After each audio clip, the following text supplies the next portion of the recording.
Hi, everybody, and welcome to week two of the Elevate Speaker Series. I'm Rick Parkhill, the director of brand storytelling, and happy to have you all here today. This is the Sundance Rehearsal Hall behind me. Um, Hope to see you all there this July. I think we will. We're going to spend about the next 30 or 35 minutes with our panel having an active conversation. Ask all of you to mute and actually turn your video off through the first part of this, through the first half. Then we'll open it up to questions, comments, and interaction. Post any comments or questions in the chat so that we can review them and get to you in the second half hour. This is going to be a great conversation. I had the opportunity to sit in on their pre-production meeting.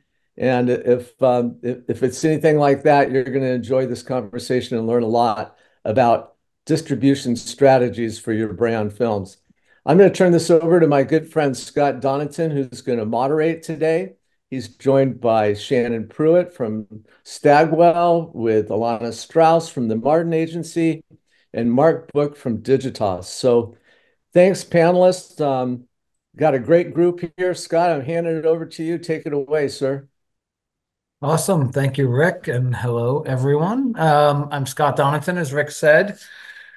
I'm currently the CMO of a AI tech startup called Versus, but have a long history in brand-funded storytelling, and I'm still working on a number of projects in the space myself. Love this topic for today. So, look, we all know how hard it is to get something made in the brand storytelling space. I've been involved in dozens of brand-funded content projects over the last 15 years.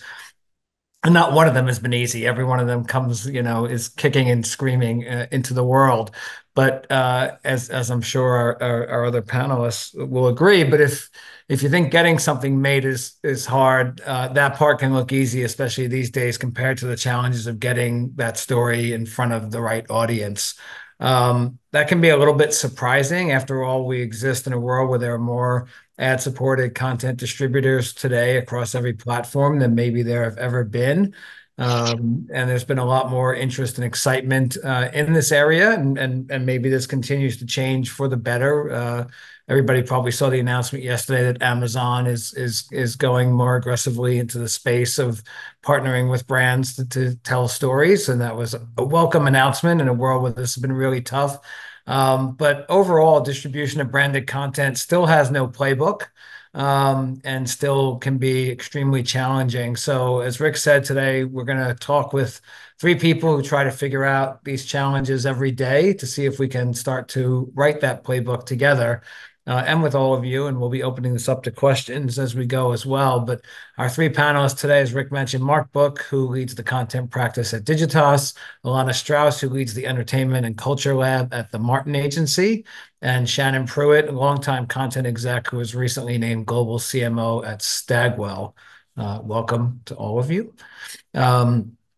So let's jump in. I'll just go to questions, and feel free to make any opening remarks around the overall observation as well as you go into that. But I'll start here. So if content comes from a brand, the holy grail has always been, or seems to be for some people, to have that treated, potentially acquired and distributed as just content, rather than, as something paid for as part of an advertising deal.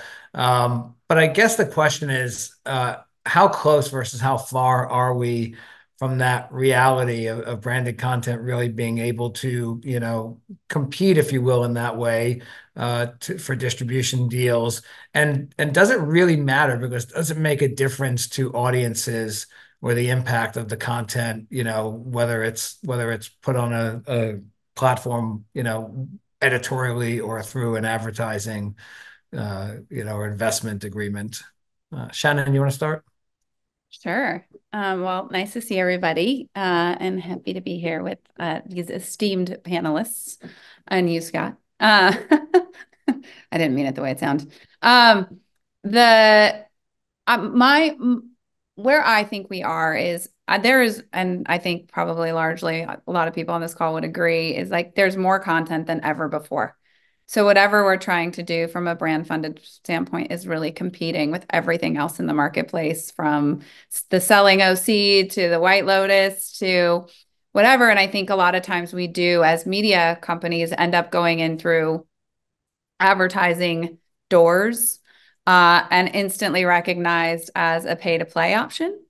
Um, I will say that given the quality, depending on, the quality of the content, which everyone here has been associated with premium quality content, especially on this panel, you know, while we know that the quality is the same as, other things that are in the marketplace that are probably less than as stellar quality as what's being produced by these brands or can be funded by these brands, it's still seen with resistance by platforms and buyers. And I think that is going to be a continued challenge. I think there's probably and hopefully ways around it, but I think, the way that a lot of these platforms are siloed and the naming of Lauren Anderson at Prime is amazing.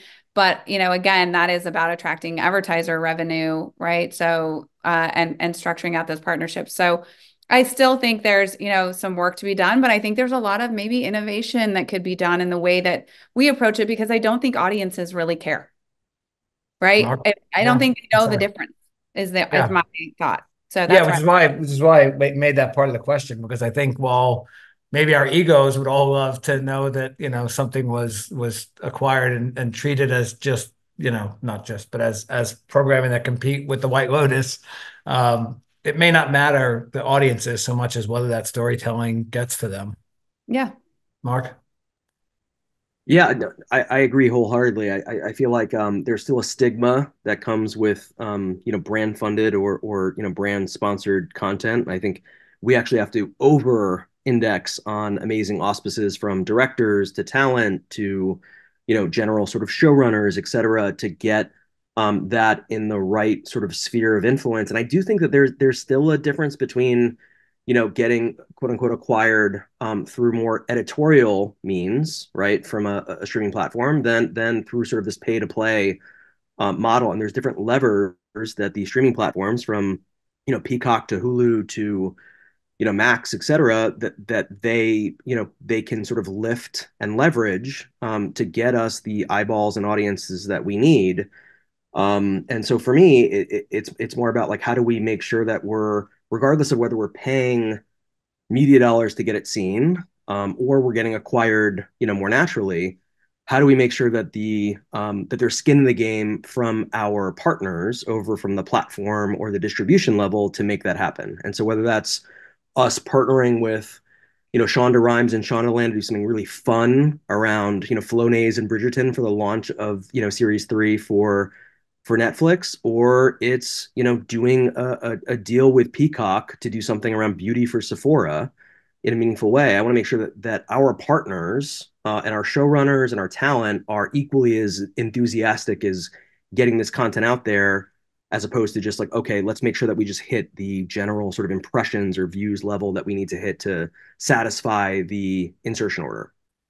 Yeah, it's a great point. You raised a couple of things I want to go back on, but let's stay on the stigma thing for a minute. And Ilana, I'll ask you to kind of weigh in here. But like, even I worked for Hulu, and there were people there on the programming side who I would have these philosophical conversations with a lot about, what is the resistance? Because there was resistance from the programming people. We were very open to and built a branded content operation to work with brands on doing great storytelling.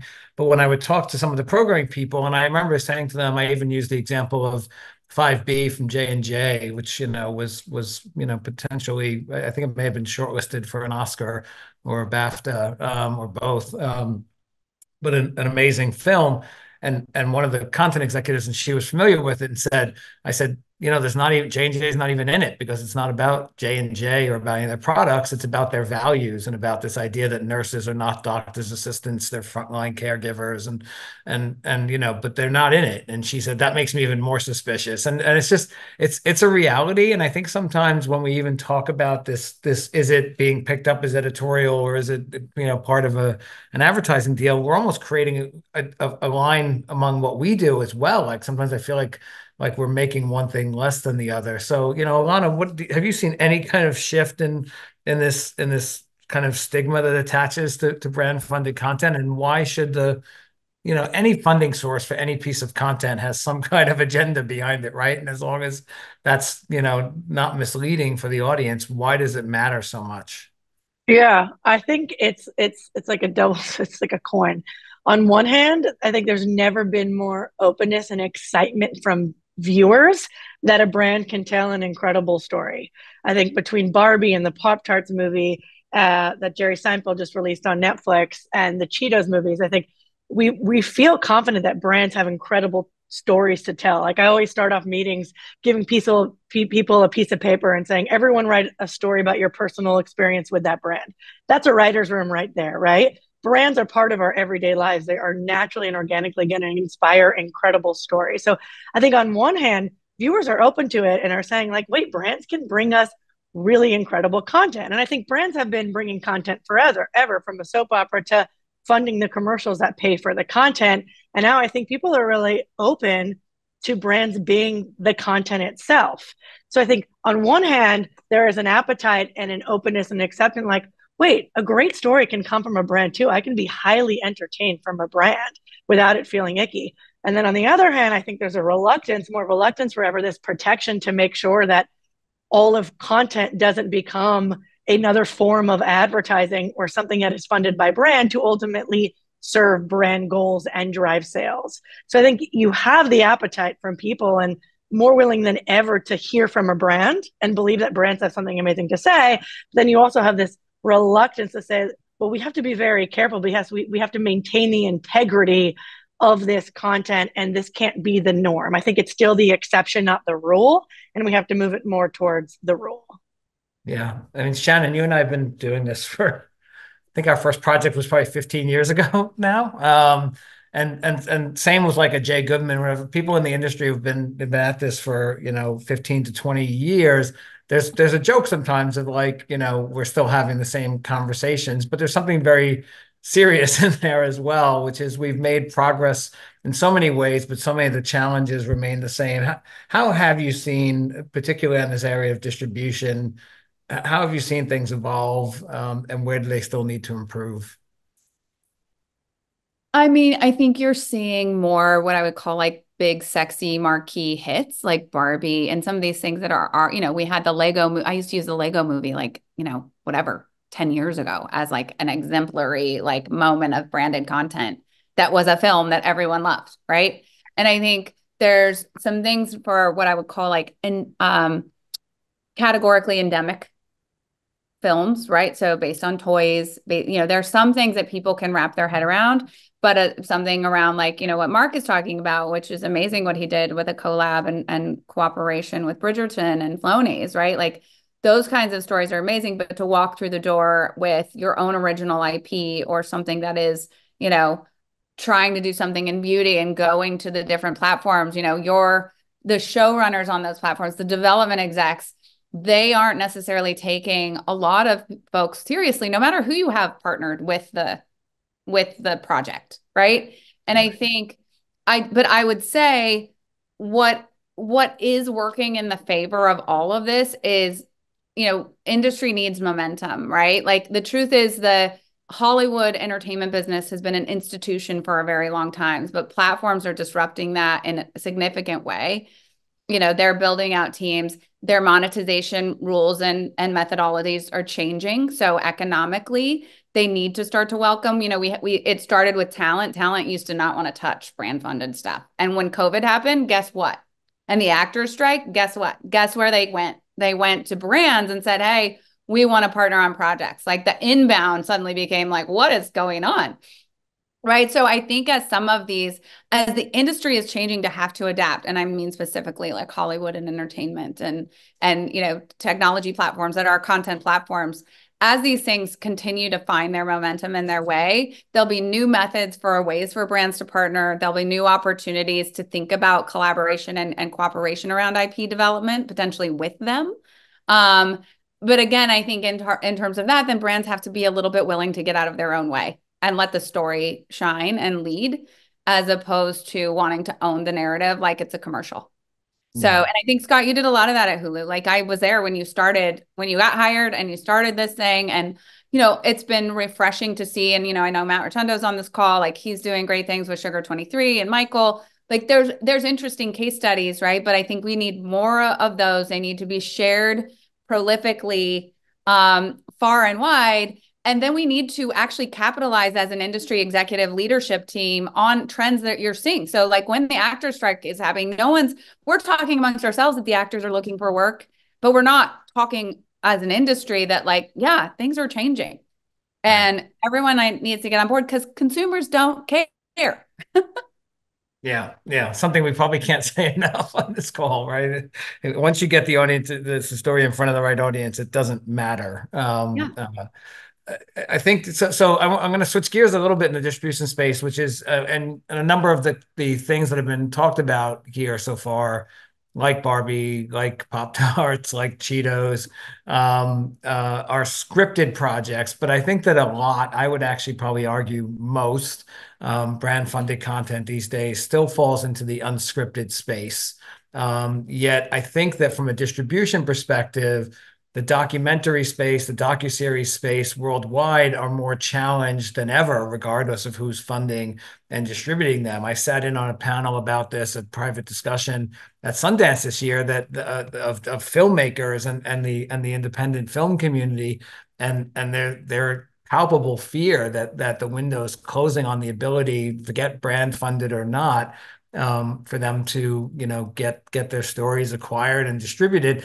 And a lot of that is because even if you talk to the streamers and the major distributors, unless you have a Kardashian or a murdered housewife leading the way, you're not getting acquired right now. And this is, I think, I don't think anybody in the space would challenge this, because I've heard it more than a dozen times from multiple platforms. It's celebrities and it's true crime is what's selling in the unscripted space right now. So how can brands who are, might have celebrity in some things, probably don't necessarily have A-list celebrity, certainly probably want to avoid the true crime space, even if that pendulum might ultimately swing another way on its own. How do you kind of get around the fact that even creators of, let's call them independent documentaries and docuseries can't, get arrested right now?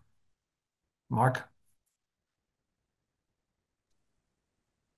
So in terms of so I guess the impetus of the question is how does one get into scripted content, and then for the unscripted race, how do we sort of get involved in that as well, considering there isn't as much, I think, sort of resonance from the platforms. Is that right? I guess, and is it harder than ever to get unscripted stuff picked up? And I guess built into that is do you think we'll see more brands moving into the scripted space than Yeah. So traditional? listen, I think it's a lot easier for brands to enter the unscripted space, given the fact that like if you're partnering with production partners, platforms, et cetera, and kind of figuring out sort of your brand ethos, there are stories out there that are existing that you can kind of source and then provide value to, and then sort of put your own I think spin on in a really interesting way. I also think that those typically lend themselves to closer to a 70, 80, 90-minute documentary, which is a lot more palatable um, to um, to brand clients than what used to be 22 episodes, right, of 30-minute or hour-long content. I think that's changed a lot in terms of it's now. I think what used to be 22 to 24 episodes is now sort of 8 episodes, makes it a non-limited series, which is very interesting as well. Um, but I would say a lot of our clients are leaning into the unscripted space and sort of figuring out their own stories, by essentially, putting the spotlight on other stories that exist as it does today in a very interesting way, and in the brand ethos in which people are used to kind of seeing our brands, and then also shining light on those things. The second I would say is that I think for scripted series, I think there's a lot more integrations and sort of things happening that are, how do we create shoulder content to scripted series that are interesting, in a meaningful way that we can sort of be a part and not build our own world, but sort of attach our brands to those worlds in really meaningful ways that range from, again, sort of Bridgerton to animated series to, other things, and that our brands can be a very small part of whatever that universe that the scripted, scripted people have created, but working with those showmakers and those sort of show creators and those world creators to sort of make that sort of set aside almost like a test subject for our brands to then kind of grow in a meaningful way out of that. Yeah. There's a lot of interest right now for brands, I think, in the streaming space.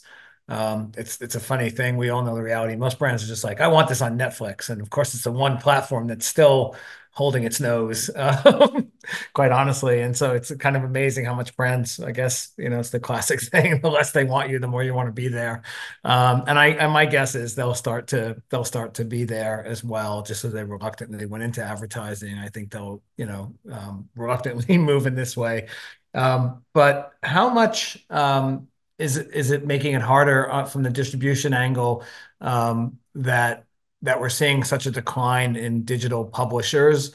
And I think even among certain digital publishers who aren't necessarily in a decline, they're finding that the brand space and their brand studios that they all developed over the last 5 to 10 years is a harder business to scale, is an uphill business, and they're starting to de-emphasize it. I had a conversation with one of the major publishers 2 weeks ago who said basically it's just too hard, and so we're really not seeking it out anymore. Whereas a few years ago, all of them. So if you think about what's happened with Vice, what's happened with Vox, BuzzFeed, CNN, even the New York Times, which again is thriving, but I don't know that the studio is as active as it once was. Is it almost a little more difficult, especially from the media investment side, to get some of these things in the world if some of these digital publishers are either struggling with audience and advertising or not as interested in the brand space because they're finding it hard to scale that space? Shannon? I was like, I feel like this is this is right in my wheelhouse. The answer is we are in a performance marketing world.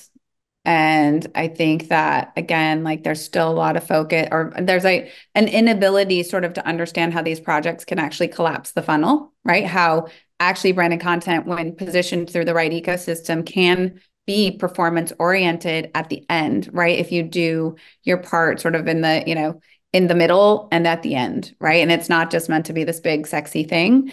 But I do think, this notion of, a lot of the places where we used to spend a lot of money, right? Basically was where added value came in. Even though I hated that term, I like to call it creation of value. But that is, that was where we used to unlock a lot of that kind of opportunity. And then brands, big brands, right? We've all worked with them, GM, Microsoft, everybody would get behind those projects and then they would make them work for them, all the way through the funnel.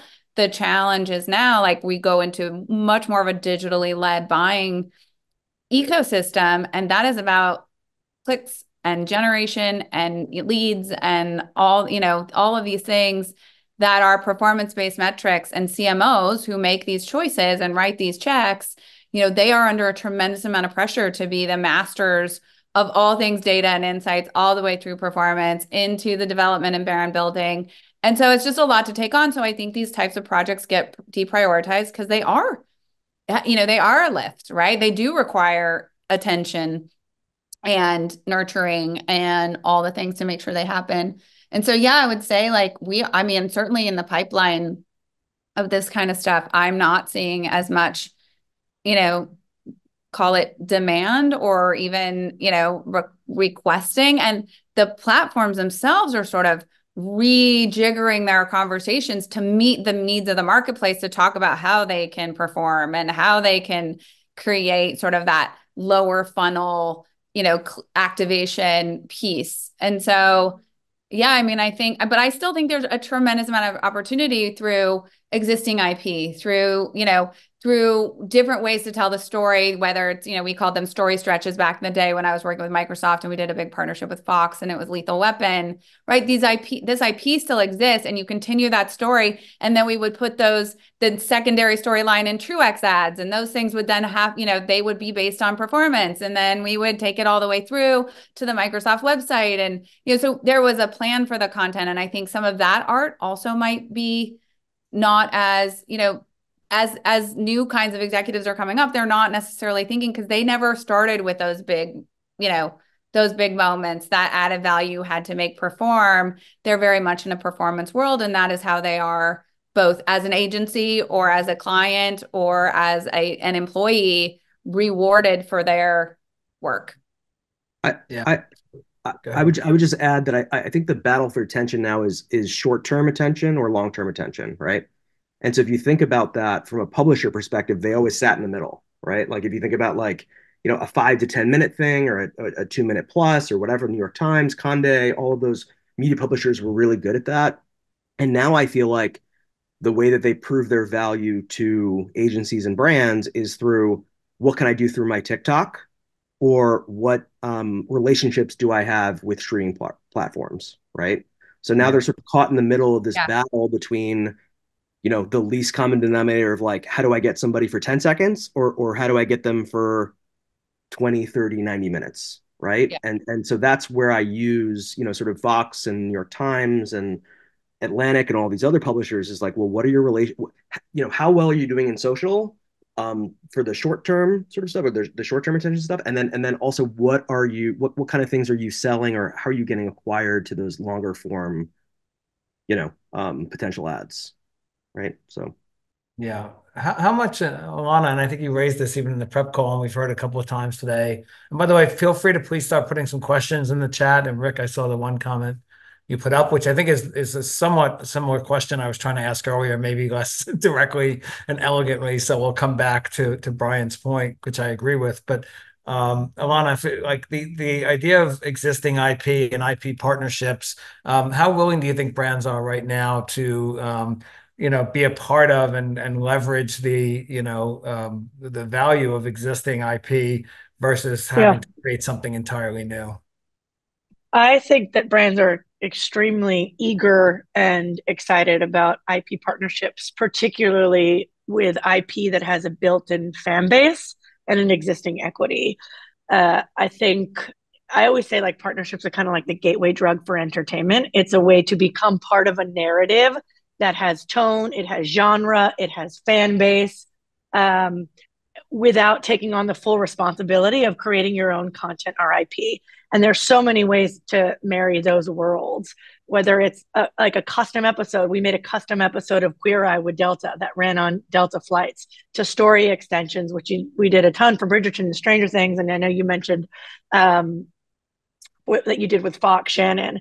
I think partnerships are such a great way for brands to test what kind of audiences they want to talk to, what kind of, like I said, genres they want to be part of, what kind of stories that they could tell. Like we always say to brands, if you could have produced a show or movie last year, what would it have been? What kind of capitalize, like what really represents your energy, who you are? That's a perfect answer for who they should partner with. I think partnerships are an incredible way for brands to get involved. And I think the result is often has ad-like assets in addition to that extended storytelling. So it can run through like a traditional media channel, which is measurable, but then you could create these custom pieces of content like the show Hot Ones. They have incredible brand opportunities for brand stories in addition. So I think partnerships are leveraging existing IP, existing characters, existing storylines, bringing back old storylines that used to exist. I think are a really exciting way. And I think another exciting way is reimagining commercial time, for reimagining media time for storytelling. I'll never forget way back in the day when I used to watch like Gossip Girl live with commercials. Herbal Essence bought an entire episode, and every single commercial break was an episode within an episode. And that probably is what got me all excited about this world in the first place, is that they kept me in the world of the show. It was actually a great story that felt like a show within a show, and they owned that moment for me. So I think reimagining where things run and how is something, especially now with all the ad tiers, the streamers having ad tiers, an incredible place to go, both with partnership IP and non-partnership IP. Yeah, I agree. That was something we talked about a lot, frankly, at Hulu and never really got to, which was how can you reimagine those ad breaks as kind of either extensions of the storytelling, if they're really a sponsor that wants to tie closer to the content that people already love, can they add value to the experience? In fact, my current company, not to me, but one of the things we do is we gamify content. And we've been talking to the streamers about if you had a sponsor of a show, what if like in the commercial break, they were asking you to play a game about guessing what's What you going to saw. happen after the commercial break? And like, can you start to use that? Remember, we used to talk about sequential storytelling a lot as well. Exactly. Some of that was like, could you use multiple commercial breaks to tell Yeah. story broken up into pieces that way? Are there other examples in that regard of kind of, just innovative new formats or ways of distributing content that any of you have seen and can give examples of maybe, or are exploring or would like to see?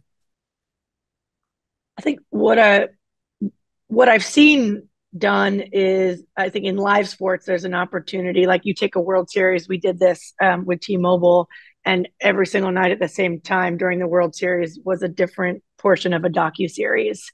So kind of capitalizing and building that attention, sequential storytelling. I think within live there's a huge opportunity, and then I would love to continue to see the reimagination of commercial time. So where ads are 10 seconds and then there's a 7 minute kind of piece of content at the end, really playing with the viewer experience and leaving room for both short form and long form content. I think that's what we're super interested in right now at looking.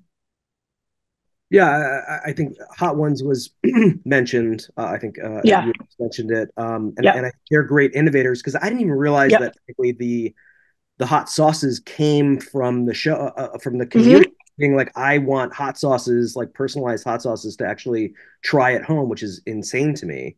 But for us, we're doing something with ragu right now, to do a spicy pasta sauce that will launch later this year or early next year.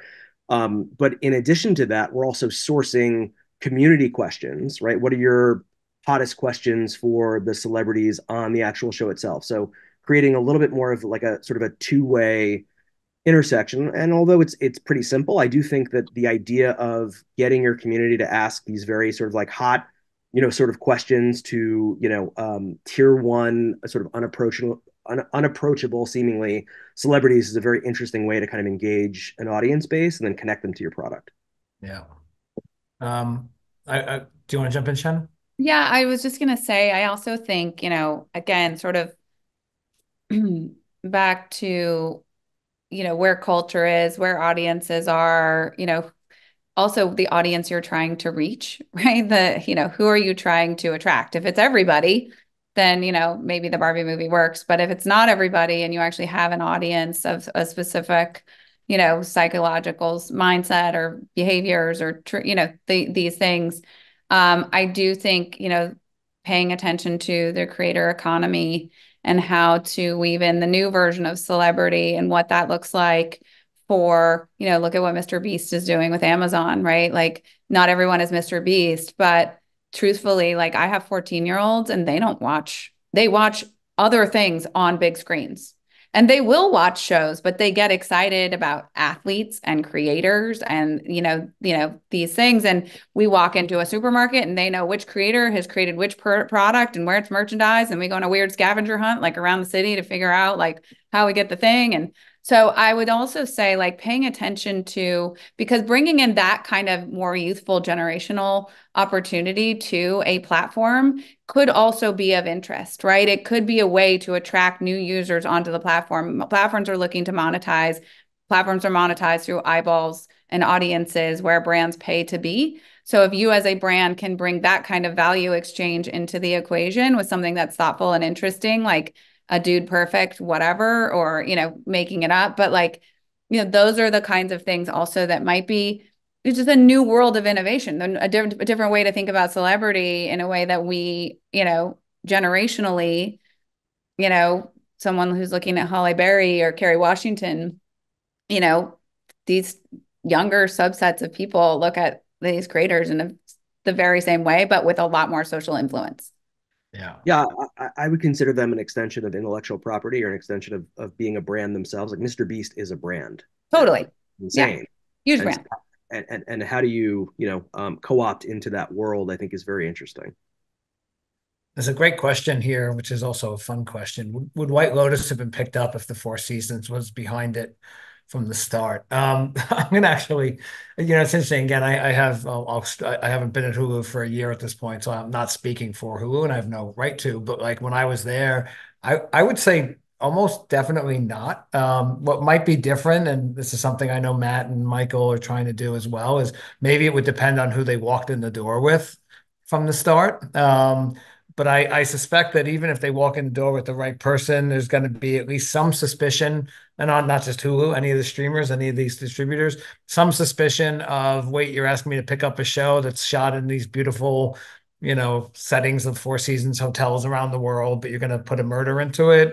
No thanks. Or yeah, we're interested, but the ad sales team wants an incremental buy of $30 million to do it. And again, nothing wrong with that, but I still think, and feel free to disagree with me or agree with me for the panelists.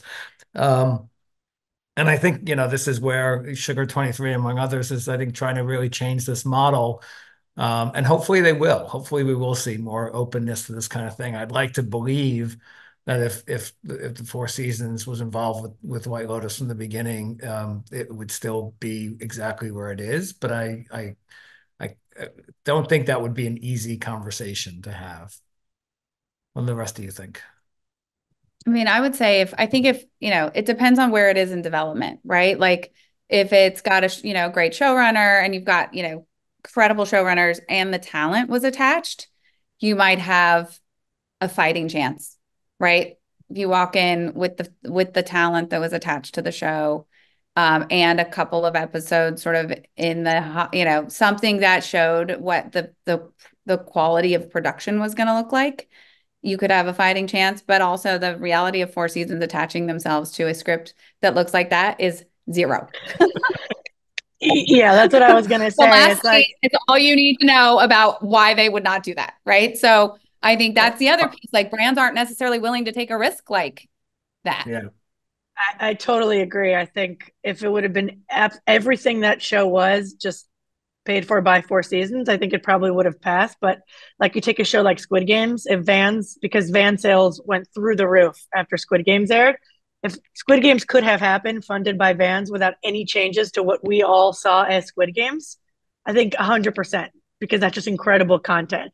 But I just like the content that captures us and drives like cultural conversation is just usually not brand safe. Right.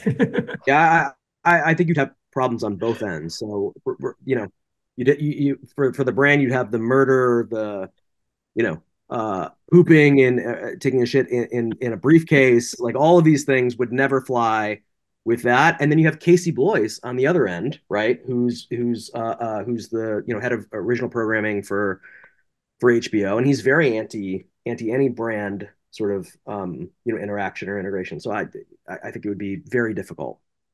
Yeah, well, this is what I love about. And by the way, when we talk about the Barbie movie, I'm one of those people who's very skeptical of like we can't suddenly make that. And I was probably guilty at the time of making the Lego movie that, but like as Shannon pointed out, there's and I said this to Inan Krez of Mattel 2 weeks ago when he spoke at a conference I was at. Like there is still something. Of course, toys lend themselves to entertainment. It's a much easier. It doesn't necessarily mean that Hellman's can make the Hellman's movie. Right now, we saw the Pop-Tart thing. That wasn't Pop-Tart that did that. That was a comedian obsessed with Pop-Tarts. Yeah. It's also a terrible movie. Sorry, I hope nobody here was involved in making it.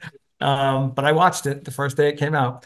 So it had a cultural impact for sure. But I think it's hard with something like Barbie to make that something every other brand should suddenly try to aspire to. I think every brand has a story, by the way. I think Hellman's even has a story. I've seen people, I once had Anthony Zeiker from the creator of CSI tell my, at the time, Johnson & Johnson client that, Band-Aids were about the courage to try again, and told the story. This is what you were saying, Alana, about that writer's room you can create by talking about people's stories with the brand. But the one thing that I do hope that Barbie does set the way for, show the way for other brands, is, and I don't use the word lightly, I do think it was a very brave movie. I was shocked just as a consumer and audience member when it came out at how far they went, including the fact that the founder of Barbie was a convicted felon, the fact that all of the criticisms, all of the young girls being like, you're anti everything we stand for. Now, in some ways, they couldn't make that movie without addressing those things, but the way in which they really allowed that story to be told and defang all of their critics, by biting themselves harder than any of their critics could have to begin with. To your point, Mark, and everyone else, of like, brands shy away from more controversial things. I hope that this does help brands be a little braver and more willing to not just stick to safe spaces. Yeah, I mean, I think it could give certain brands courage, right? Like it could be, I mean, these movies, especially movies that are based either animated and or derived from popular stories or popular IP as that we know and loved as children, right? I think they will tackle harder themes, right? Even animation tackle, in every movie, a Disney movie, the parents are dead, like right out of the gate. You might meet them for a second, but like basically someone's going to die. Right. Yeah. And it's going to be the most beloved person in, like I just watched If, right? I went to watched If, Imaginary Friends, Paramount, great film. My daughter loved the Imaginary Friends. I was bawling the whole time and she got upset when the mom was having cancer and you're watching the mother have cancer. Right. And that she's going to pass away and the dad's in the hospital. But my 14-year-old's like, well, it was good, but it was like a little slow, even though he loves Ryan Reynolds. Right. So we're having like a broad range of emotions, but it's tackling difficult thematics of like what happened to the lost art of wonder and play and imagination, and we get disconnected from ourselves. And, so like that kind of beloved IP or childhood allows us to play with harder themes. I think for like Hellman's tackling obesity, like where is that permission lie if you need to stand behind the values of your product and what it does and the utility of it in the world, right? So that's sort of the question for me, which is like it might give some brands more courage, which would be amazing, but it is a harder thing to do for things that don't have a beloved. Yeah, I agree. We talked about Michael and Matt a few times in Sugar 23. Matt, do you mind if you want to come off mute and put your camera on for a second? How would you answer the White Lotus question? Sorry, I feel like the spotlight house lights have just come up or something, and but my video won't come on. Anyway, the White Lotus. Well, look, Michael uses a word a lot that I love, which is making something undeniable, making it so the networks want to buy it, like they can't say no. So then the brand becomes less. I'm getting prompted that I can show you my face. Hello, hi. Then the brand becomes less of a concern. Like you all were saying versions of this because it's the right thing. It needs to be entertaining, but more so, the networks need to feel they got to have it over somebody else. And I mean, there was Michael's kind of formative example that brought him into this space was a project with P&G that Kimberly brought to him. It actually came through Time Studios. There's a partnership between Time Studios and P&G, and they came to Michael to do a documentary. And when Michael looked at it, it's on air now. It's called The Turning Point. And when he looked at it, he's like, there's actually a lot more than a doc here. There's probably, an episodic series. And the answer was, we tried it that way, but it didn't sell.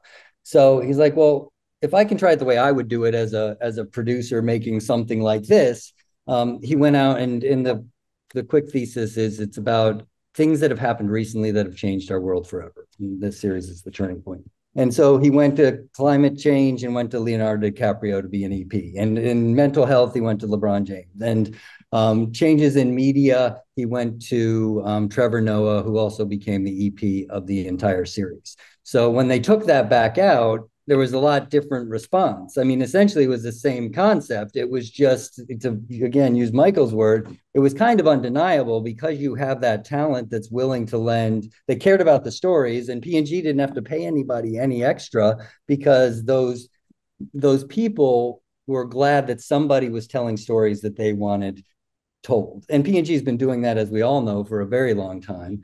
And then that was one instance that Michael realized, hey, if we can collaborate at these early stages and I bring what I do day in, day out, hopefully I can take a project a brand is passionate about and make it undeniable or more sellable to the marketplace. Yeah, thank you. Thanks for writing that. I think that goes back to what we were saying earlier about who you walk in the door with, and I think Shannon, you also pointed out, which I think is a good sign in terms of where the distribution piece is headed, that talent has come a long way on this stuff, and so the next step hopefully is for distributors too. There was a question from earlier, the first thing that came in. I'll kind of come back to it. As I mentioned, it came in from Brian Newman. Which again was more clear than how I was addressing the scripted unscripted thing, which is the simple point on the question is that brands are mainly making docs and streamers have mostly stopped buying docs. So what are you going to do in that space? And I'll ask any of the panelists to take that on. Would you tell clients forget streaming if you're going to make a doc? Would you?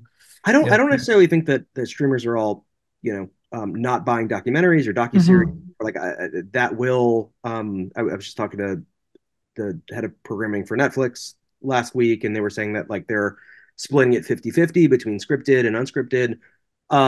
So I do think that unscripted will continue to be, sort of a point of foundation for brands that want to sort of get into the space. But I do think that scripted content, either integrations, either shoulder content, like those are the types of things that I'm seeing from our clients. And typically what I'm hearing from them is like, we don't want to be first, we want to be second and best, right? So a lot of the times we're not getting a lot of, active participation in terms of like, okay, co-op this thing for White Lotus season 1. It's let's see how it does. Let's see how the community sort of supports it. And then for season 2, let's figure out, how can we sort of be a part of that community, that story, that world, et cetera. We do have some clients that are sort of dipping their toe into what a potential scripted series could look like. But again, it's a lot more difficult in terms of I think the sort of support system is not as established as it is for sort of the unscripted series. I don't want to overstay my welcome, but I have a point of view on the we have 4 scripted projects with brands in development, but the simple way we're doing it is just getting them to fund just the pilot script. And I was very skeptical that scripted and brands would go hand in hand because of the long lead time. But what I've found in our meetings is we can solve for a lot of brand things when we can make it out of kind of fictional world that we create. So we have a number of things. We've had brands give us business problems and we're like, well, we need to get more women to do this thing. Well, let's create a series where the women are the lead in this kind of universe. So in those cases, what's exciting to brands is they can get their money back quick. Is because if we just get a script funded, then we can package it with, the writer, we use familiar known entities, which I'm sure you all do as well. People that we know sell to the platforms we'd want to be on. And then obviously we cast it. We have a couple projects with Scarlett Johansson because she's doing, her production company wants to do more in television. She likes this brand model. And now we're just waiting for the scripts to get finished, and then we'll take it out and the brand will recoup that money with, a modest profit in success. And yes, it'll take longer for it ultimately to be on air, but I feel like when the investment's, low 6 figures and the money's already coming back, the patience seem to be a little bit longer than they might otherwise have. So that's I will call it unexpected interest in the script space. I appreciate that. Alana, I know you were going to jump in as well. What's your thought on this? It's been covered. It's great. Awesome. Don't worry. We have 8 minutes. Let's keep going to questions. I'm with Brian a little bit on this. Only having in the last year tried to get four unscripted projects, only one of which was even brand backed, picked up by streamers. As I said earlier, hear a lot of celebrity or true crime or bust. But also know that stuff is cyclical, and eventually people will have too much celebrity and true crime, and they'll crave something else, and they'll go the other direction. Rick, you've got a question. Maybe this will be our last question. Come on in. Hi. So next week, thanks everybody by the way, for a great conversation here. Next week we have Ben Proudfoot on to talk about the art of the short brand documentary, a guy who's won a couple of Oscars in short documentary filmmaking right now. And when we have our official selections for Sundance, overwhelmingly the submissions are short documentaries. So what are brands to do with those? They all want to make a 15-minute film. Who's going to see it? Does it go to the festival circuit? Is it owned or media? Talk a little bit about where's the value in brands creating these short docs? Good question. Who wants to jump in? Brian's on here too. Brian, if you want to come on, I agree. I know that as well. You're kind of an expert in that category. There he is. But hello, Rick. Hi, everyone. I think short docs are doing great right now. I think you just have to realize that most of the big streamers and the publishers are looking for things like what Ben makes, which are Academy or BAFTA or Emmy potential candidates, because they're really looking for award winners when they're looking at shorts. Otherwise, they're pretty much not buying them, and you have to spend a lot more money on paid media to draw attention to them. But if you're working with someone at the caliber of Ben, you're going to be in a good place, I think, and audiences love them, and you can get lots of views as well.